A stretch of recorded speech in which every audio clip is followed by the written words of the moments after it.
இந்த நெய்வேலியில் இருக்கிற பெருமக்கள் எல்லோரும் சேர்ந்து இன்றைய நாளை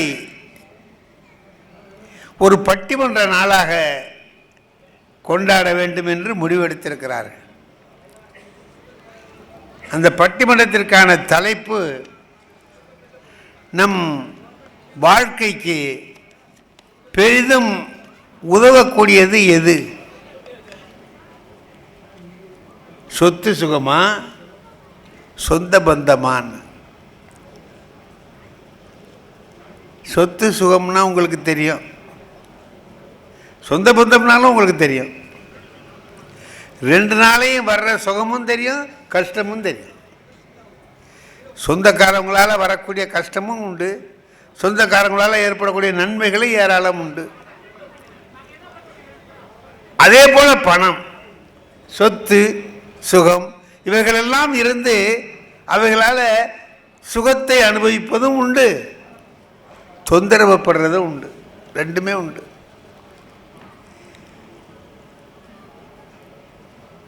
ஒரு தடவை கலைவாணர் என்எஸ் கிருஷ்ணன் உங்களுக்கு தெரியும், சிறந்த நகைச்சுவை நடிகர்,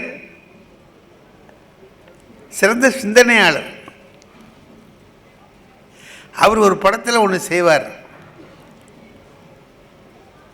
அவர் மனைவி டி.ஏ. மதுரம், அவங்க அந்த கிணத்து மேலே சுவத்தில் உட்காந்துருப்பாங்க. அவர் துணி துவைக்கிற கல்லில் உட்காந்துருப்பார். அந்த அம்மா கேட்பாங்க அவர்கிட்ட, ஏங்க எனக்கு ஒரு சந்தேகம். சொல்லு, என்ன அவனுக்கு சந்தேகம்? தோஷம்னு சொல்கிறாங்க. ஆமாம். சந்தோஷம்னு சொல்கிறாங்க. ஆமாம். ரெண்டுக்கும் என்ன வித்தியாசம்? தோஷம்னா என்ன, சந்தோஷம்னா என்ன? இதுக்கு என்னங்க விளக்கம் சொல்கிறது? அவர் சொல்லுவார் விளக்கம். நீ இப்போ இந்த கிணத்து மேலே உட்காந்துருக்கீல்ல, ஆமாம், நான் உன்னை பிடிச்சி கிணத்துக்குள்ளே தள்ளி விட்டேன்னு வை, தோஷம். நீயாவே விழுந்துட்டீன்னா சந்தோஷம். ஓடிப்பார்.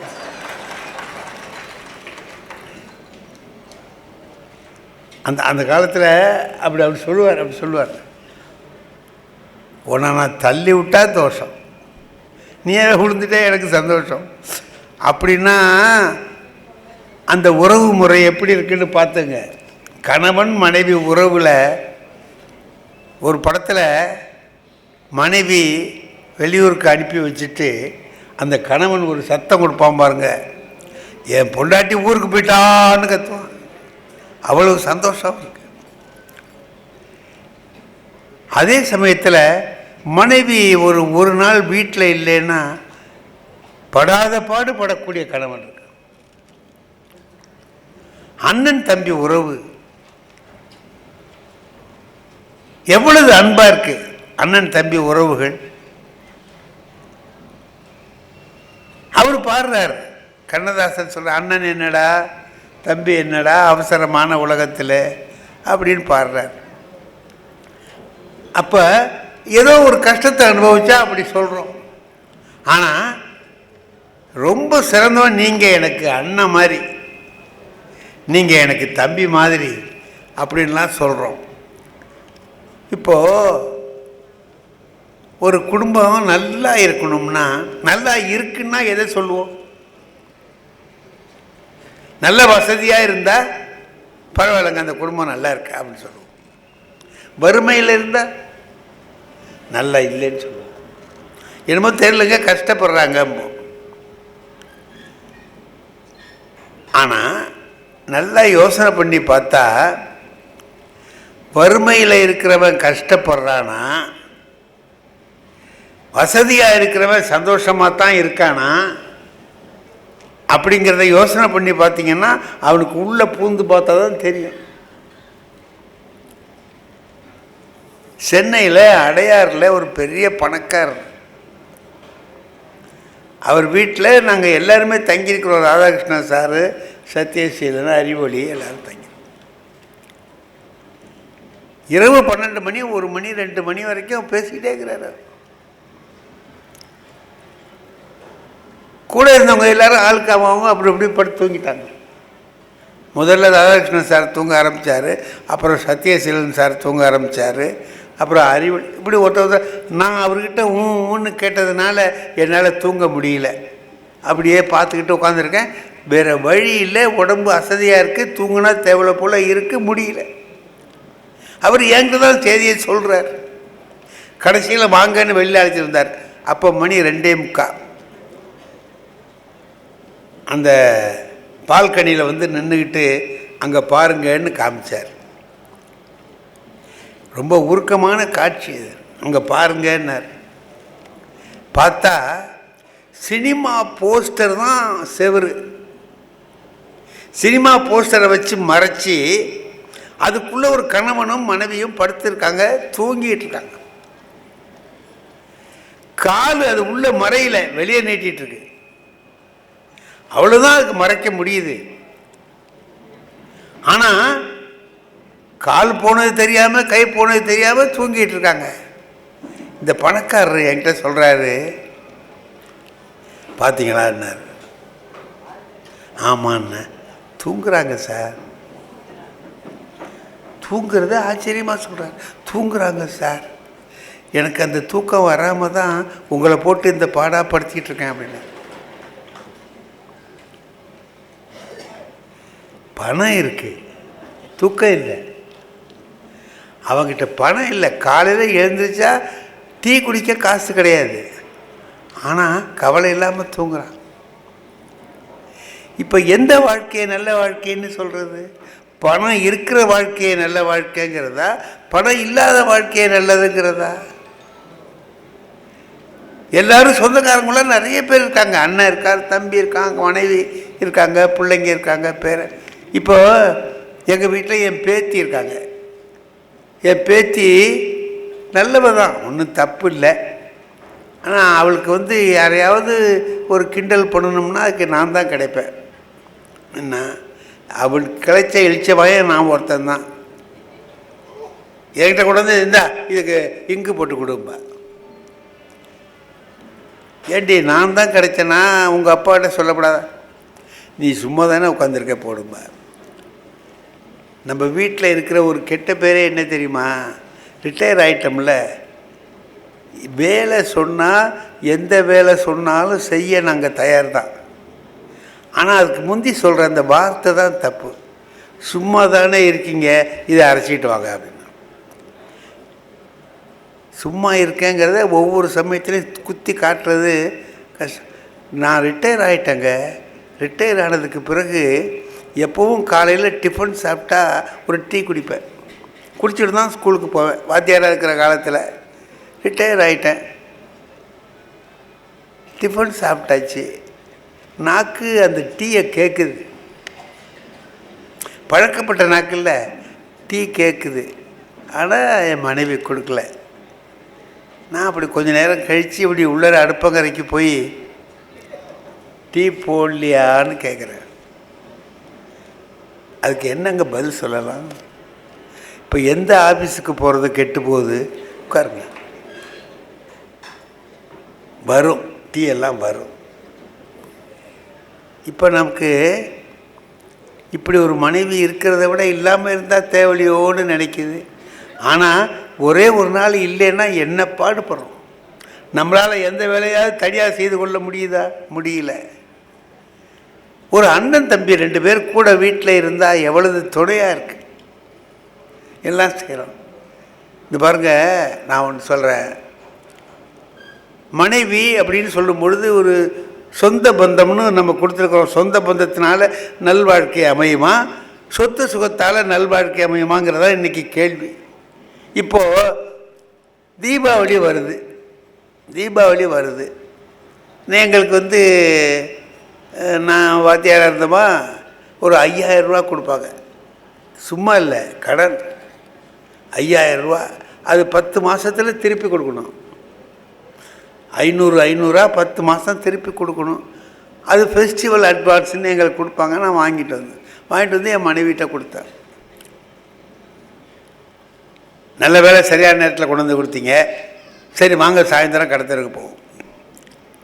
முதல்ல ஜவுளி கடைக்கு போனால் என்னை வெளியில் உட்கார வச்சுட்டு அங்கே ஒரு ஸ்டூல் வச்சுருக்கான். இதுக்காக நம்ம உட்காரத்துக்குன்னு ஜவுளி கடையில் ஒரு ஸ்டூல், நீங்கள் இங்கே உட்காருங்க சார் அப்படிங்கிறா. நீங்கள் உள்ளே போய் என்ன பண்ண போகிறீங்க, நீங்கள் பாட்டுக்கு இங்கே உட்காந்துருக்கு, பேப்பர்னா இருக்குது எடுத்து படிச்சுக்கிட்டு இருங்க அப்படிங்கன்னா கடிச்சிக்கிட்டு இருக்கோம். உள்ளர போய் எல்லாம் எடுத்தாங்க. எவ்வளவுனா 4850 ரூபாய்க்கு அவங்களுக்கும் பிள்ளைகளுக்கும் சேர்த்து எடுத்துட்டாங்க. 150 ரூபா மிச்சம் இருக்கு. உள்ளேருந்து என் மனைவி கேட்டாங்க, எல்லாத்தையும் நாங்களே எடுத்துக்கிட்டோன்னு சொல்லாதீங்க, நீங்கள் ஒரு 4 முழ வேட்டி வாங்கிக்கங்கன்னா. புண்ணியவதி அதையாவது சொன்னியே ஆயா அப்படின்னுட்டு சரி வாங்க அப்படின்னா, இங்கே வாங்க வேண்டாம், அதுக்கு இந்த கடையில் வாங்கக்கூடாதான். வர்ற வழியில் ஒரு போர்டு பார்த்தேன், 4 முழ வேட்டி ஒன்று வாங்கினா துண்டு இலவசம்னு, அதில் வாங்கிடுவோம், துண்டு வாங்குகிற காசு மிச்சம்னு. நான் அப்போவும் என் மனைவி நினச்சி பெருமைப்பட்டேன். நம்ம அதை பார்க்கலையே. அப்போ வரும்போதே திட்டமிட்டு இவனுக்கு என்ன வாங்கி கொடுக்கலாம், 4 முழ வேட்டி துண்டு இலவசத்தோடு வாங்கிடலாம் அப்படின்னு நாங்கள் திட்டம் போட்டு வந்து வாங்கியாச்சு. துண்டு திரும்ப வேட்டி துண்டு இலவசம் அப்படின்ட்டு. அப்போ அந்த பக்கத்தில் ஆறு இருக்குது, அதில் போய் நான் தினம் குளிச்சுட்டு வருவேன். ஒரு வாரம் இது எங்கள் அடுத்த வீட்டுக்காரன் இதை கவனிச்சுருந்துருக்காம்பளுக்கு எனக்கு தெரியாது. அவன் வீட்டை கவனிக்கிறத விட நம்மளை தான் நல்லா கவனிக்கிறான். கவனித்து துண்டு இலவச துண்டோட வேட்டி வாங்கினீங்களே சார்னா, நான் 4-5 நாள் கழித்து வர்றேன், அந்த வேட்டி முழங்கால் வரைக்கும் இருக்குது. இலவச துண்டோடு வாங்கினா அது எப்படி இருக்கும்?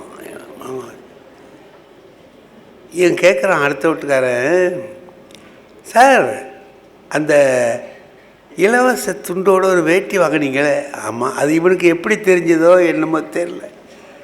ஆமாம், அது என்ன சார் வேட்டி என்ன? வேட்டி தான் அதை கட்டிருக்காரு. வேட்டி ஆயுதுன்னா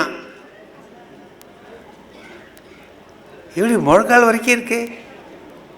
நினச்ச உடனே இப்படி சுருங்கி போச்சியா போ அப்படின்னு. வேட்டிங்கிறீங்களே அப்போ துண்டுன்னா இந்த வேட்டியே இந்த அளவுக்கு ஆயிருக்குன்னா துண்டு எந்த அளவுக்கு போயிருக்கோங்கிறது அவனுக்கு தெரியும். தெரிஞ்சுக்கிட்டே கேட்குறான். அப்போ துண்டுன்னா அது உள்ளே இருக்கு போயா, அதுக்கு அவனுக்கு உள்ளேன்னா அப்படின்னா உள்ள வீட்டுக்குள்ளே இருக்கு போயா. எப்போ வீட்டில் நம்ம ஒன்று வாங்குகிறோம், ஒரு விழா வருது, விழாவை கொண்டாடுறோம், கொண்டு போய் கொடுக்குறோம், வாங்கி கொடுக்குறாங்க. இதில் வந்து நமக்கு கஷ்டமாக இருந்தானே தெரியுது.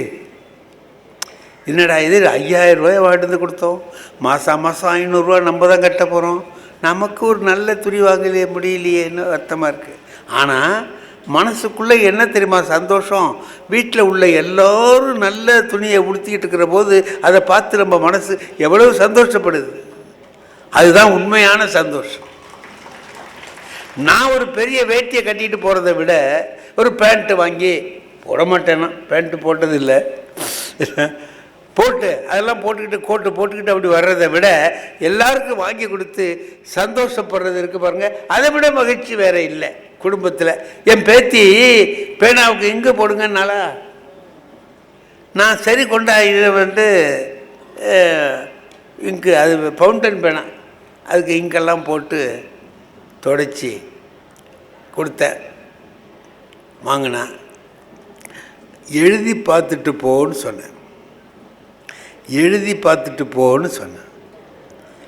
ஒரு பேப்பர் கொடுன்னா, நான் வச்சுருந்த பேப்பர் ஒன்று எடுத்து கொடுத்தேன். அதில் என்னமோ எழுதுனா போயிட்டேன். இந்த தாளங்க கிடச்சி. அன்றைக்கி சாயந்தரம் திருச்சியில் ஒரு பட்டிமன்றம், சத்யசீலன் சார் நடுவர், அவர் இப்படி உட்காந்துருக்காரு, நான் அங்கே உட்காந்துருக்கேன். சண்முகோடைய ஒரு பேப்பர் கொடுங்கன்னார், குறிப்பு எழுதணும், ஒரு பேப்பர் கொடுங்கன்னார். நான் அந்த பையை எடுத்து ஒரு பேப்பர் எடுத்து கொடுத்தேன். அது வந்து இந்த பேத்தி எழுதுனா பாருங்கள், அந்த பேப்பர் போல இருக்கு எனக்கு தெரியாது. எடுத்து கொடுத்தேன். அதை எடுத்து இப்படி கையில் வச்சுக்கிட்டு சிரிக்கிறார் சார் என்னை பார்த்து. அப்படின்னார். ஏண்ணே என்னண்ணே, உங்கள் பேத்தி உங்களை பற்றி கரெக்டாக எழுதியிருக்காளே, எங்களுக்கெல்லாம் தெரியாது, அவளுக்கு தெரிஞ்சிருக்கு பாருங்கன்னாரு. என்னண்ணே பேப்பரை பாருங்கன்னாரு. வாங்கி பார்த்தா அதில் என்ன எழுதியிருக்கா, எங்கள் தாத்தா ஒரு லூசுன்னு எழுதியிருக்கா.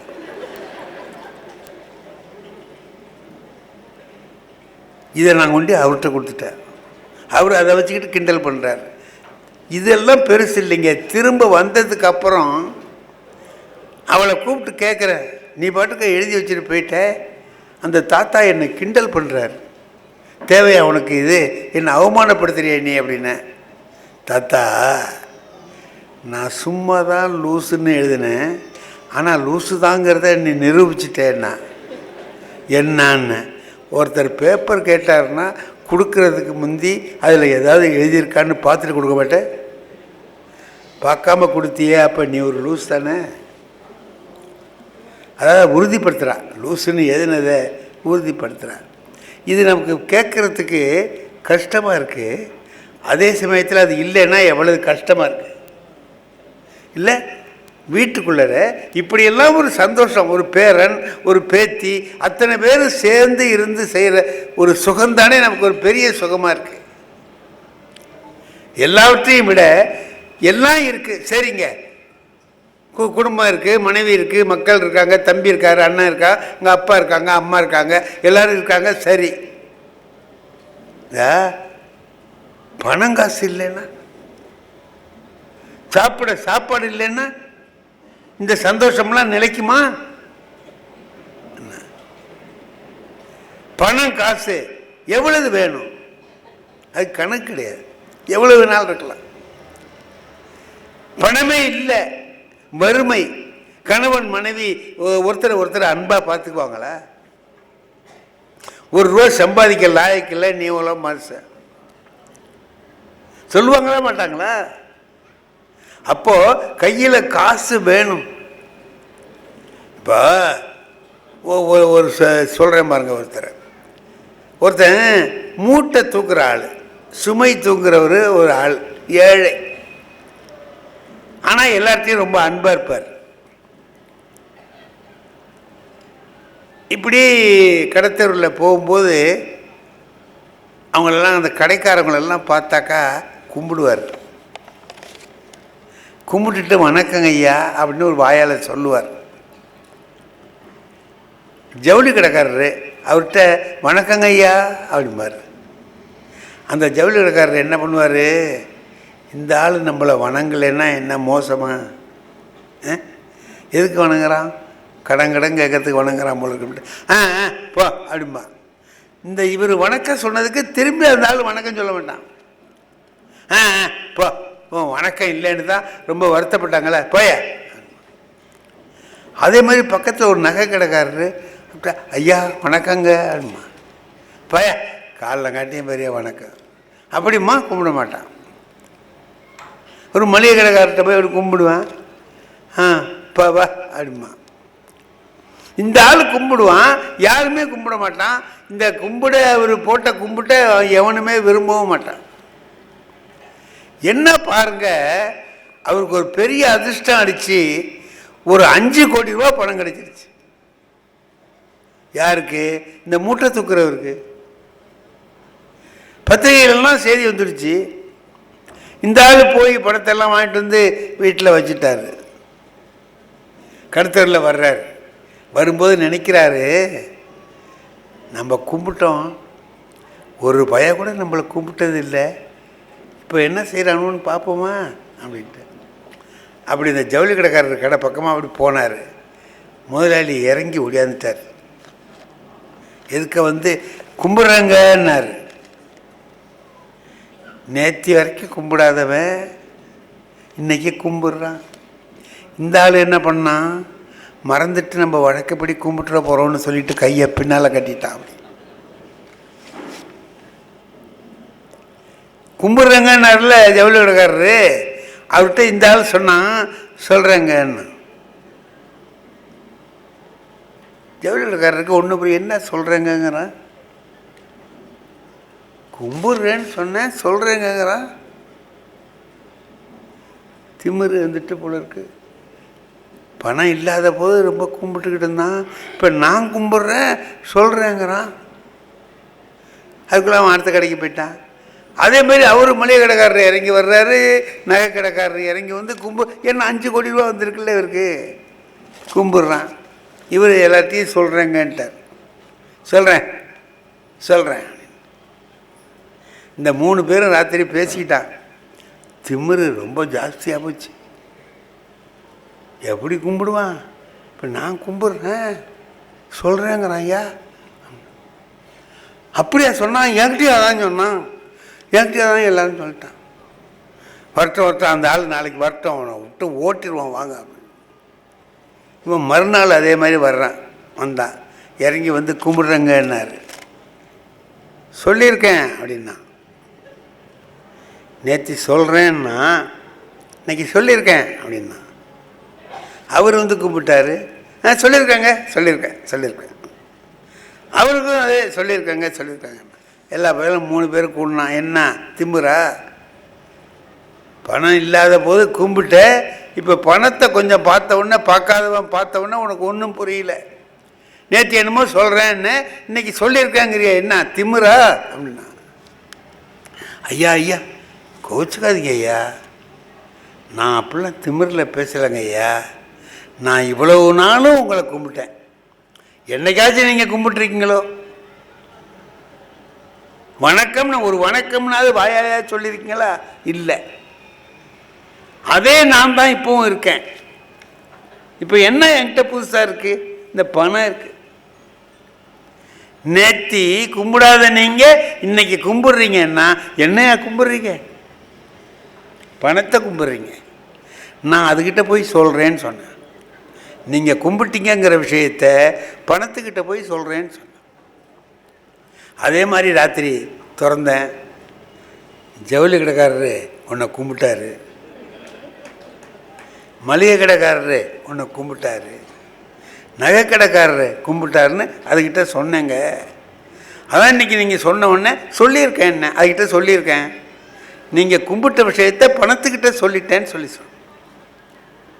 அப்போ அவனுக்குலாம் அறிவு வந்ததுன்னு ஒரு நிகழ்ச்சி சொல்கிறது. எதுக்கு சொல்கிறேன்? பணம் இல்லாதவனை இல்லாலை இல்லாலும் வேண்டாள், மற்ற ஈன்றெடுத்த தாய் வேண்டாள். செல்லாத அவன் வாயில் சொல். மனைவியே அவன் மேலே ஒரு மரியாதையாக இருக்க மாட்டா. பணம் இல்லாதவன் பிணத்துக்கு சமம். பணம் பந்தியிலே குணம் குப்பையிலே சொல்கிறாங்களே. அப்படிங்கிற போது பணம் இல்லாமல் என்னங்கள் செய்ய முடியும்? பணம் இல்லாத வாழ்க்கை ஒரு வாழ்க்கையா அப்படின்னு நினச்சான். இந்த ஒருத்தர் எங்கள் ஊரில் கடைசி காலத்தில் படுத்திருக்கிறாரு. ரொம்ப முடியல, மூச்சு இழுத்துக்கிட்டு இருக்கு. அப்போ வெளியூர்லேருந்து, பம்பாயிலேருந்து, கல்கத்தாவிலேருந்து பெரிய பையன் சின்ன பையன் எல்லோரும் வந்துட்டான். சுற்றி நிற்கிறானுவ. பெரியவன் சொன்னான், இப்போ அவருக்கு மூச்சு இழுத்துக்கிட்டு இருக்கு, என்ன நடக்குதுன்னு தெரியல, காதில் மட்டும் விழுவுது. ரொம்ப தளர்ந்து போய் அப்படியே கிடக்குறார்.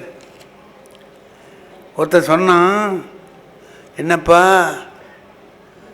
போகிறத பார்த்தா நீ சொன்ன மாதிரி ஒன்றும் இன்றைக்கி முடிகிற மாதிரி தெரியலையே, 2 நாள் பார்த்துட்டு தந்தி கொடுத்துருக்கப்படாதாடா, நான் பம்பாயிலேருந்து வந்து தொலைஞ்சிட்டேனேங்கிறான். அதாவது அவன் லீவு முடிகிறதுக்குள்ளே இவர் செத்தாருன்னா தேவையில்லைன்னு நினைக்கிறான். அவர் அப்படி இன்னும் போகிற மாதிரி இல்லை, இழுத்துக்கிட்டே இருக்குது. அப்போ அவர் படுத்துக்கிற போது அந்த மனசு தெரியுது, இந்த பயலுக்காக நம்ம என்ன பாடுபட்டுருக்குறோம். லீவுக்குள்ளே சாக மாட்டார் போல இருக்கேன்னு சொல்லி இந்த பையன் வருத்தமாக சொல்கிறானேன்னா. அடுத்தவன் சொன்னான், அவர் இன்னும் சாவலை, இழுத்துக்கிட்டு தான் இருக்குது. அடுத்தவன் சொன்னான், அவன் கல்கத்தாவிலேருந்து வந்தவன். அவன் சொன்னான், அப்பா இறந்த உடனே எல்லார் மாதிரியும் கொண்டு போகக்கூடாது, பூவிலேயே பல்லக்கு மாதிரி சோடிச்சு அப்பாவை இந்த ஊரில் எவனும் செய்யாத மாதிரி கொண்டு போகணும், சரிதானே அப்படின்னா.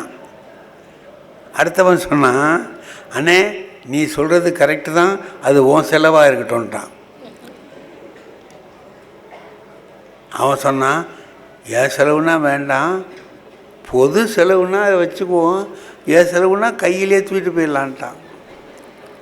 இந்த ஆள் படுத்துருந்தவனுக்கு தாங்கலை, இன்னும் நம்ம சாப்பிடல, அதுக்குள்ளேயே இவனு எப்படி தூக்கிட்டு போகிறதுங்கிறத பற்றி பேசிகிட்டு இருக்கிறானுவான்னு அவன் சக்தி எல்லாம் சேர்த்து ஏச்சு உட்காந்தான். எல்லா பையனும் பயந்துட்டான், ஐயோ பொழைச்சிக்குவார் போல இருக்க. அப்போ இன்னொரு நாளைக்குள்ள லீவ் எடுத்துகிட்டு வரணும்னு சொல்லிட்டு அப்பா அப்பா அப்பா அப்பான்னா நேராக போனார். அந்த வீட்டு மூளைக்கு போனார். அங்கே அவர் கைத்தடி இருந்துச்சு, கையில் எடுத்துக்கிட்டு விறுவிறுன்னு வெளியில் போனார். எல்லோரும் அப்பா அப்பான்னு வெளியில் போனானுவ. நான் நேராக சுடுகாட்டுக்கு போயிடுறேன், நீங்கள் அங்கேயே வந்துடுங்க, அனாவசியமாக எனக்கு பூ பல்லாக்கெல்லாம் நீ செய்ய வேணாண்டா. அதாவது பணம்னா இப்படி இருக்கிறான், இந்த பணத்துக்காக சொந்த பந்தமே எப்படி ஆகுது பாருங்க. அப்போ பணம் என்பது அவ்வளவு முக்கியமாக இருக்குது. அது இல்லாமல் வாழ்க்கை முடியுமா? முடியாதே. அப்போ பணம் தான் வேணுமா, இல்லை சொந்தக்காரங்க வேணுமா? அண்ணன் தம்பி எப்படி இருப்பான், என்ன பண்ணுவான்? நான்லாம் எங்கள் அப்பா ஜவுளி கடை வச்சுருந்தாருங்க, ஆனால் 2 சட்டை தான் இருக்கும். இன்னொரு சட்டை கேட்டாக்கா அதான் இருக்க அப்புறம் எதுக்கும்பார், அதான் இருக்க இன்னொன்று எதுக்கும்பார். இல்லைப்பா ரொம்ப பழசாக போச்சு, எல்லா பயல்களும் கிண்டல் பண்ணுறானுவோ, வேறு சட்டை இல்லையான்னு கேட்குறானுவோ பள்ளிக்கூடத்தில் அப்படின்னா. எங்கள் அப்பா அப்படியா, அப்போ சரி இங்கே வா அப்படின்ட்டு டக்குன்னு ஒரு சட்டையை எடுத்து கொடு. இல்லைடா அதுக்குள்ளே எப்படி தைச்சி எடுத்தார் அப்படின்னு பார்த்தா எங்கள் அண்ணன் சட்டையை எடுத்து கொடுப்பார். அண்ணன் சட்டைப்பா இது பழசுப்பா, எனக்கு புதுசாக வேண்டாமா அண்ணன். உனக்கு புதுசு தானேடா, நீ போட்டிருக்கியா இது வரைக்கும்? இல்லை போடுறா அப்படின்பார்.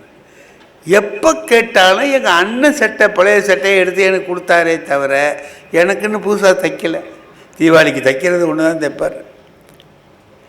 என் ஃப்ரெண்டு சொன்னான், இப்படிலாம் போனால் உனக்கு புது சட்டையே கிடைக்காதுடா, நான் சொல்கிற பேர் செய்யின்னா. என்னன்னா உணவு முறையை மாத்திரான்னா. 4 இட்லி சாப்பிட்றில்ல, ஒரு 6-7 அடி அப்படின்னா. சார் இந்த மாதிரி உடம்பு ஆனதே அவன் சொன்னதுனால தான் சார், பெருசாக போயிட்டு உடம்பு. கடைசியில் என்ன ஆச்சு தெரியுமா, என் சட்டையை எங்கள் அண்ணனுக்கு கொடுக்குற மாதிரி வந்துடுச்சு. நிலைமை அப்படி மாறி போச்சு. இப்போது ஒரு சட்டைக்கு அண்ணன் தம்பி எங்களுக்குள்ளே அப்புறம் சண்டை வந்துடுச்சு. நீ இருக்கிறதுனால தானே உன் சட்டையை எடுத்து என்கிட்ட கொடுக்குறாருன்னு. அந்த மாதிரிலாம் ஆயிட்டு அண்ணன் தம்பி உறவுகள்லாம் எப்படி இருக்குது அப்படின்னு கேட்டிங்கன்னா ரொம்ப அற்புதமாக இருந்த காலம் உண்டு. அறிஞர் அண்ணா அவர்கள் என்ன பண்ணுவார், அன்பு தம்பிக்கின்னு எழுதுவார், தொண்டர்களை தம்பின்னு சொல்லி அழைத்தார்.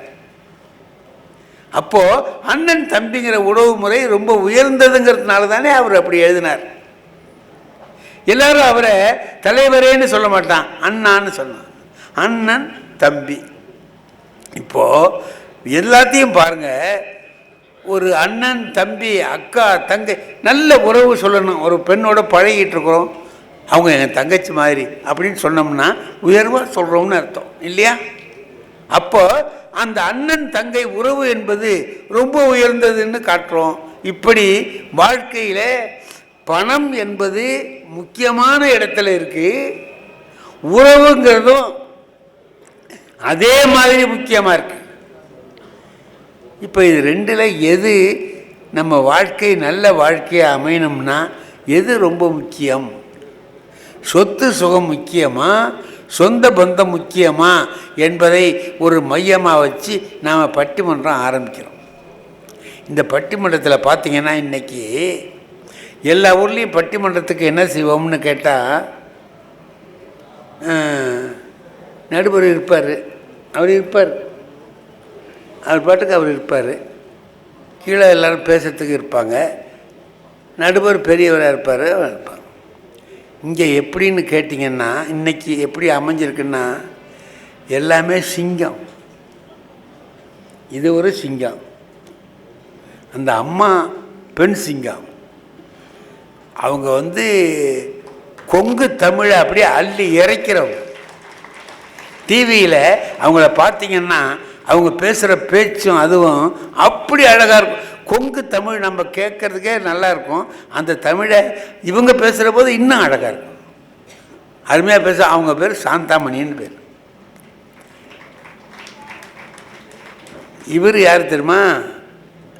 இவரை அறிமுகப்படுத்தணுன்னா என்ன நான் அறிமுகப்படுத்திக்கணும், இவர் இல்லை, அவர் நான். அவர் அப்படி உலகம் பூராவும் இவரை தெரியும். புலவர் மா ராமலிங்கம் சார் நகைச்சுவையை அவ்வளவு அழகாக சொல்வார். கூடவே ஒரு நல்ல உயர்ந்த கருத்தையும் இணைத்து சொல்லுவதிலே ரொம்ப வல்லவர். இவங்க ரெண்டு பேரும் சொந்த பந்தம்தான் வாழ்க்கையில் நல்வாழ்க்கை அமைவதற்கு ரொம்ப தேவைன்னு சொன்னாங்க. இவங்க ரெண்டு பேரும் பேசுகிறாங்க. இங்கே பார்த்தீங்கன்னா அந்த உட்காந்துருக்காரு எங்கள் திருச்சிக்காரர். திருச்சி பக்கத்தில் ஏதாவது ஒரு நிகழ்ச்சி நடத்தணும்னா இவர் இல்லாமல் நடத்த முடியாது. சிவகுருநாதன்னு பேர்.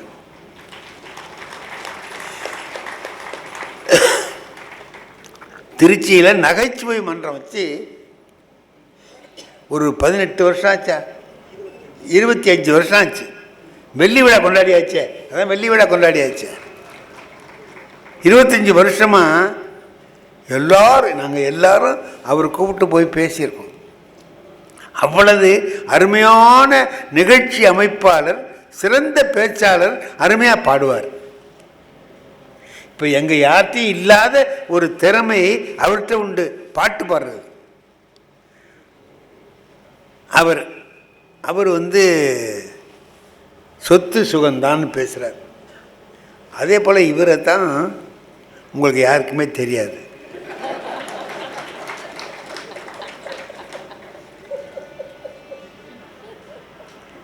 ஆமாங்க, எனக்கும் தெரியாது. இப்போ இன்னைக்கு என்னமோ ஒரு விளம்பரம் பார்க்குறேன், அதில் அவர் வர்றார். அஜித்தோட சேர்ந்து நடிச்சிட்டார் சார். அஜித்தோட சேர்ந்து அருமையாக நடிச்சிட்டார். அஜித்தை இவரை கட்டி பிடிச்சி தூக்குறார். அவ்வளவு அவர் நகைச்சுவையினால் உலகத்தையே கட்டி ஆளக்கூடிய திறமை உள்ளவராக இருக்கிறார் ஐயா மோகன சுந்தரம்.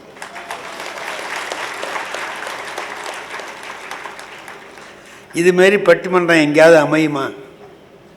இதில் ஒவ்வொருத்தரை கூப்பிட்றதுக்கு ஒரு மாதம் மெனக்கிடணும். இதில் இவங்களை எல்லாத்தையும் கொண்டாந்து வச்சு நாங்கள் எல்லோரும் சுகி சிவத்துக்கிட்ட ஒருத்தர் இருக்கிறார், ராஜான்னு பேர்.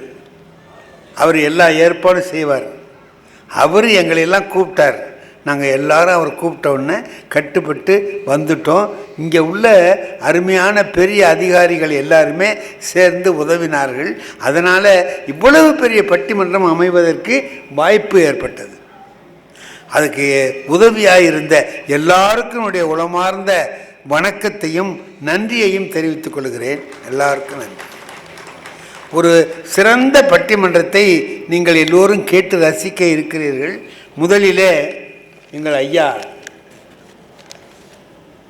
நீங்கள் ஆரம்பிச்சிங்கன்னா தான் வளர்ந்தோங்கி வரும். கைராசிக்காரர் சார், எங்கள் ஐயா ராமலிங்கம் அவர்கள் கைராசிக்காரர். அவர் தான் சொந்த பந்தத்தை பற்றி பேசுவதற்காக இதோ வருகிறார். அவரை வருமாறு அன்போடு அழைக்கிறேன்.